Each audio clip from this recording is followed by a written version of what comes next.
మీరు ఈ కేసుని టేకప్ చేయండి. ఐఎమ్ సారీ మిస్టర్ యశ్వంత్, నేను ఈ కేసు టేకప్ చేయలేదు.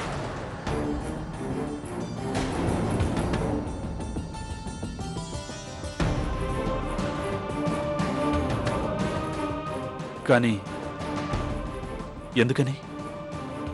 ఎందుకంటే నేను ఆల్రెడీ ప్రశాంత్కి కమిట్మెంట్ ఇచ్చేశాను.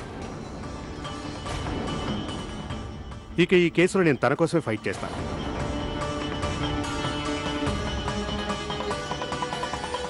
మీరు ఎలాగూ నా గురించి విన్నాను అన్నారు కాబట్టి మరో విషయం కూడా తెలుసుకోండి. ఈ రోజు వరకు ఏ కేసులోనూ ఎవ్వరూ నన్ను ఓడించలేదు. కాబట్టి నా సలహా ఒక్కటే, మీరు నాలా పెద్ద లాయర్ని పెట్టుకోవడానికి బదులు ఎవరైనా చిన్న లాయర్ని చూసుకోండి. పైగా ఈ కేసు బిడ్డ కస్టడీకి సంబంధించింది. మనం ఏ మెజిస్ట్రేట్ దగ్గరికి వెళ్ళినా సింగిల్ అటెంప్ట్లో జడ్జిమెంట్ ఇచ్చేస్తారు. పిల్లల కేసుల్ని ఎవరూ సాగదీయరు. అందుకని నా సలహా పాటించి మీరిలా అక్కడికి ఇక్కడికి తిరగడం మానేసి ఈ కొద్దిపాటి సమయాన్ని మీ బిడ్డతో గడపడం మంచిది. అదే నేను మీకు ఇచ్చే సలహా.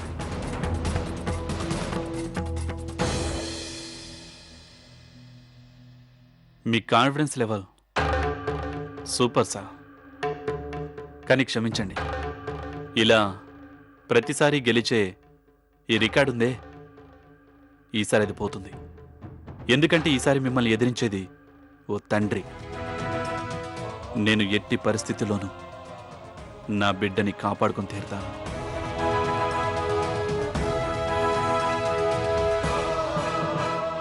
పదండి ఆర్తి గారు.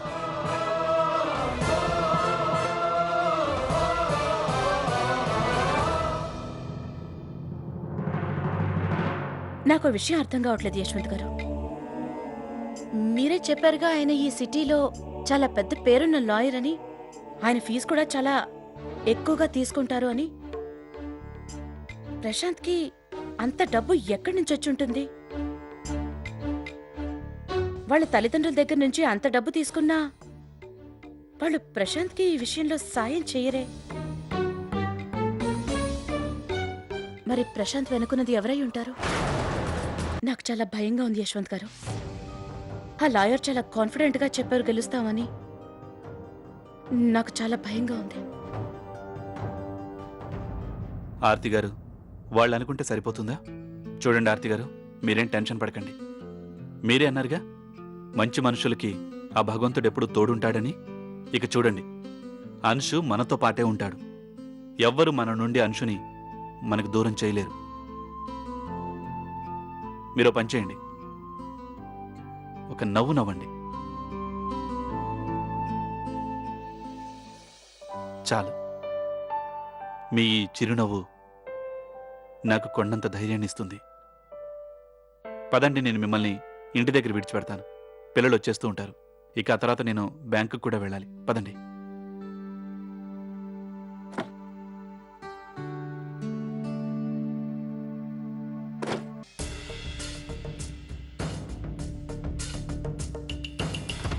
సారీ సింధియా గారు, అమౌంట్ పెద్దది కదా, అందుకే ఇబ్బంది పెట్టాను. లేదంటే ఇంటికే పంపేవాడిని.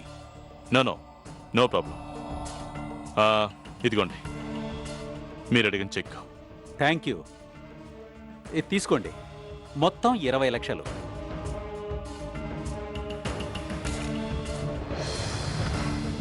ఓకే సార్, దీని మీద ఒక సంతకం పెట్టండి. సరే.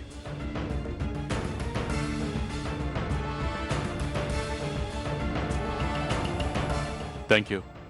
Okay sir. Okay sir, thank you so much. Welcome any time sir.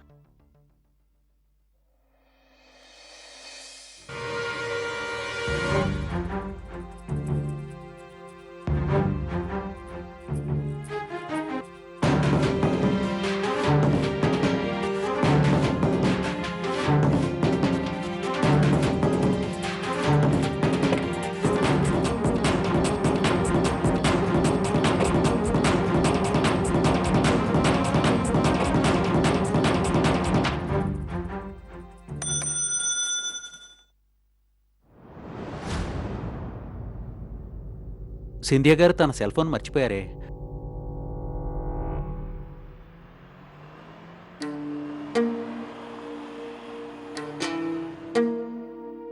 Mobile manager క్యాబిన్లో మర్చిపోయినట్టున్నాను. ప్రశాంత్ ఫోన్ చేస్తానని చెప్పాడే. ఆర్తి గారు చెప్పింది అక్షరాల నిజం. సిటీలోనే అంత పెద్ద లాయర్ని పెట్టుకోవటం అంటే మామూలు విషయం కాదు. ప్రశాంత్కి అంత డబ్బు ఎక్కడి నుంచి వచ్చింది?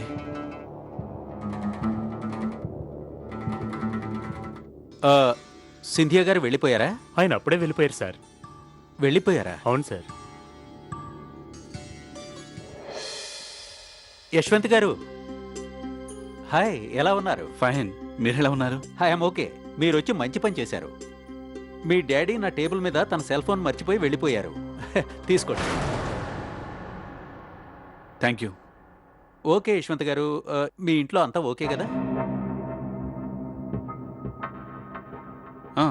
ఎందుకు అలా అడిగారు? ఎందుకంటే సింధియా గారు తన అకౌంట్ నుంచి 20 లక్షలు డ్రా చేశారు. ఏదేమైనా ఇది మీ పర్సనల్ మ్యాటర్ అనుకోండి, కానీ మీతో పాత పరిచయం ఉండబట్టే అలా అడిగాను. అంతా ఓకే. ఒకవేళ అనుకోకుండా బిజినెస్లో ఏదైనా అవసరం వచ్చిందేమో. You are right. మీకేమైనా సహాయం కావాలా? No sir, thank you. Please carry on. Okay, thank you. Bye. నాన్నకి అంత డబ్బుతో అసలు అవసరం ఏమొచ్చింది? ఒకవేళ ఆయనకు మళ్ళీ ఏదైనా ప్రాబ్లం వచ్చిందా ఏంటి?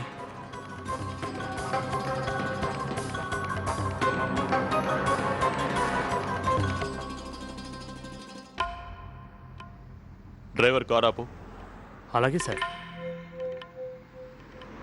ఒకసారి బ్యాంక్ దగ్గర తీసుకెళ్ళావు.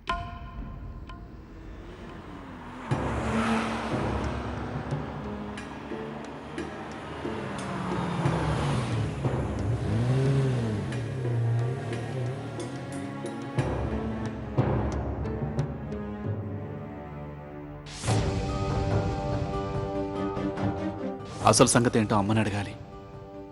ఒకవేళ నేను టెన్షన్ పడతానని నాతో చెప్పట్లేదేమో.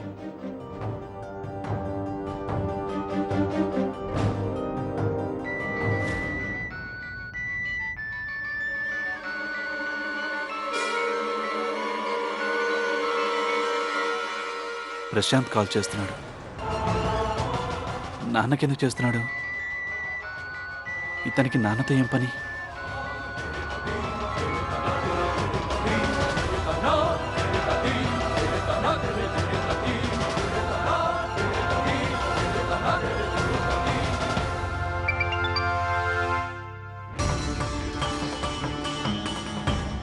మెసేజ్. నాన్నగారి సెల్కి మెసేజ్ వచ్చింది. చదవకూడదు, కానీ ఒకవేళ నాన్నని ప్రశాంత్ ఏమైనా ఇబ్బంది పెడుతున్నాడా? నేను లాయర్ గారితో మాట్లాడాను. మీ గురించి చెప్పగానే కేసు టేకప్ చేస్తాను అని అన్నాడు. ఇక క్యాష్ నాకు ఎప్పుడు ఇస్తారో చెప్పండి. ఆయనకు ఫీజు అడ్వాన్స్గా కట్టాలి.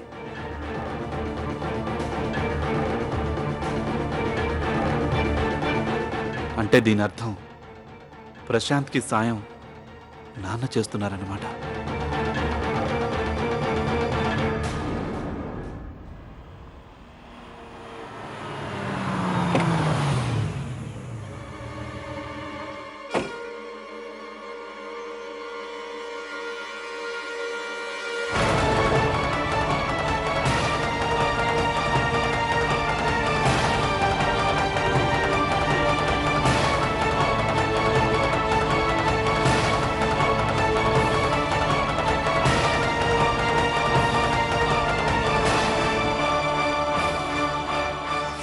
నాన్న,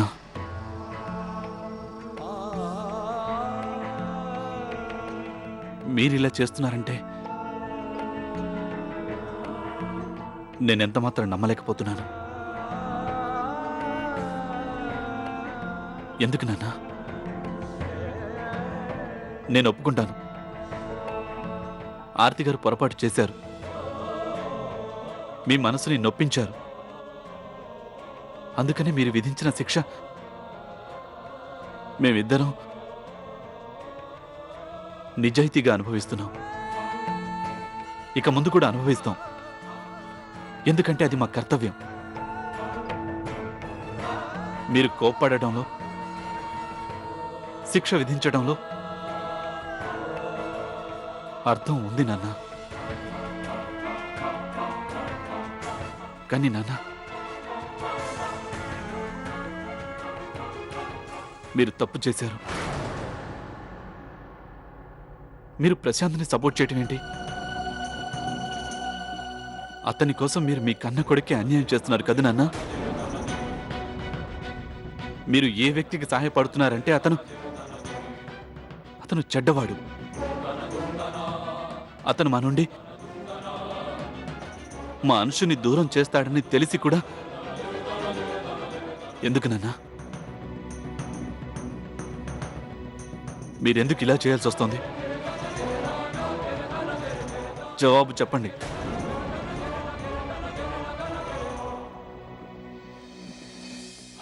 హార్తి కూడా ఈ కష్టం అనుభవిస్తే అప్పుడు తనకు తెలుస్తుంది. బిడ్డలు తల్లిదండ్రులకు దూరం అయితే ఎంత బాధపడతారో తనకు తెలుస్తుంది. తన బిడ్డ కోసం ఏడుస్తున్న ఓ తల్లికి నేను వాగ్దానం చేసి వస్తున్నాను. ఖచ్చితంగా తన బిడ్డను తిరిగి ఇస్తానని. సామ, దాన, దండోపాయాలలో ఏ దారి ఎంచుకునైనా సరే. పైగా ఇందులో తప్పే ఉంది యష్. నువ్వు కూడా నీ బిడ్డ అంశుని నీతో పాటుగా ఉంచుకోవడానికే పోరాడుతున్నావు.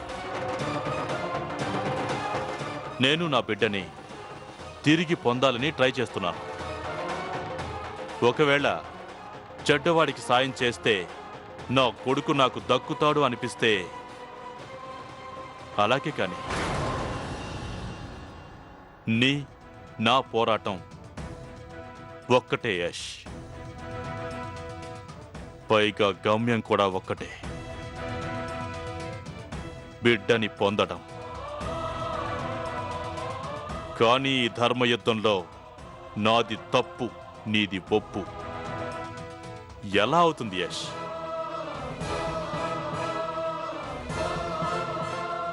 ఎందుకంటే నేను సత్యం వైపు అడుగు వేస్తున్నాను నాన్న. కానీ మీరు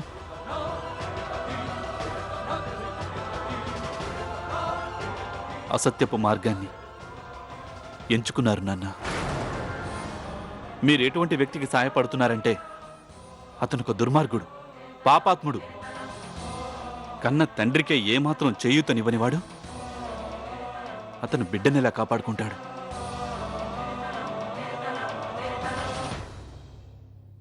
ఈ మాట నువ్వంటాం వింతగా ఉంది. నువ్వు నీ తండ్రి పక్షాన లేవుగా యశ్వంత్. నువ్వన్నట్లుగా నేను ఎంచుకున్నది తప్పుదారే. కానీ ఇప్పుడు నా లక్ష్యం కేవలం విజయం. దానికోసం ఏ దారిలో వెళ్ళైనా సరే సొంతం చేసుకుంటాను. ఈ ప్రాసెస్లో నేను దేన్ని పట్టించుకోను యశ్వంత్.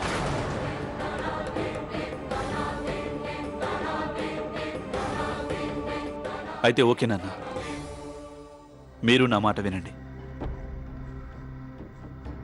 నేను సత్యం వైపే నడుస్తాను. ఇక విజయం కూడా సత్యానికే దొరుకుతుంది. చాలా బాగుంది. నీ ఆత్మవిశ్వాసం చాలా చాలా బాగుంది. నువ్వు నా మాట విను.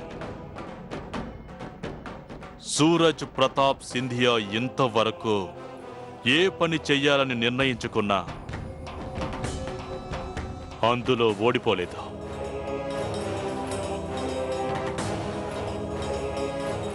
ఓకే, రేపు కోర్టులో జడ్జిమెంట్ ఉందిగా. ఈ ధర్మయుద్ధంలో ఎవరిది తప్పో ఎవరిది ఒప్పో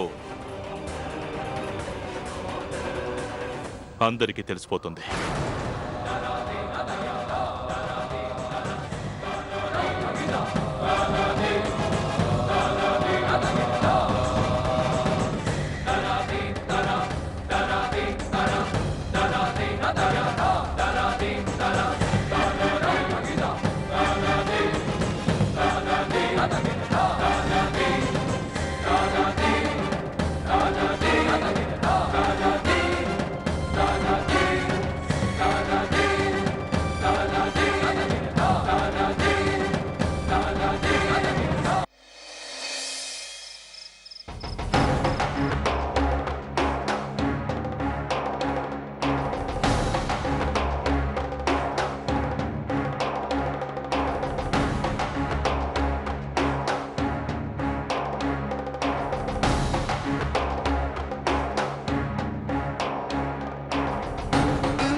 ఇవాల్టి వరకు ఇలా జరగలేదు ఆర్తి గారు. చాలాసేపటి నుంచి ఈ గేమ్ ఆడుతున్నాను కానీ పూర్తి చేయలేకపోతున్నాను. ఒక్కోసారి గెలిచానని అనిపిస్తోంది, అలాగే ఛాలెంజ్గా ఫీల్ అవుతున్నా. ఈరోజు ఎందుకో ఈ గేమ్లో ఇరుక్కుపోయాననిపిస్తోంది. ఇది పూర్తి చేయలేననిపిస్తోంది. ఒకవేళ మీరు ఈ గేమ్లో ఓడిపోతారని మీకు అనిపిస్తే అంశు విషయంలో కూడా ఓడిపోతారనా?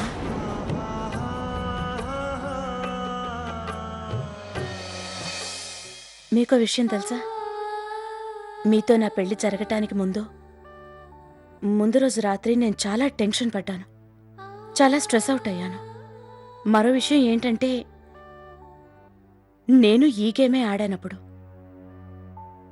అయితే మరి మీరు గెలిచారా? నేను నా బిడ్డ అంశుకి ఈ లోకంలోనే బెస్ట్ డాడ్ని ఇవ్వటంలో గెలిచాను.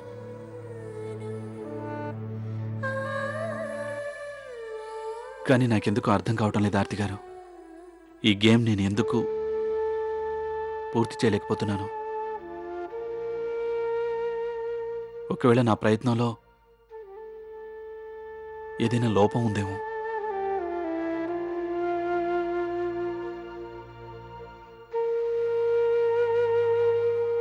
మీరెప్పుడూ ఏ విషయంలోనూ లోటు చేయలేదు తనకి. ఇంతవరకు మీ వల్ల ఏదైతే జరిగిందో అందులో 100% ట్రై చేశారు.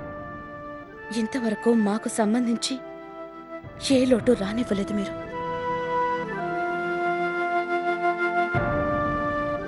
డాడీ మీరు ఇంతవరకు పడుకోలేదా?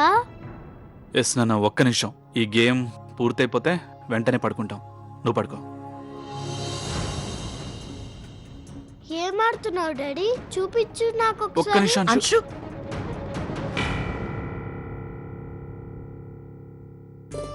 Thank you Anshu. నువ్వు ఈ గేమ్ని కంప్లీట్ చేసావు.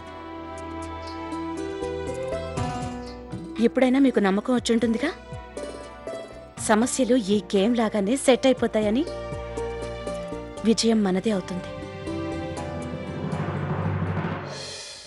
పునర్వివాహ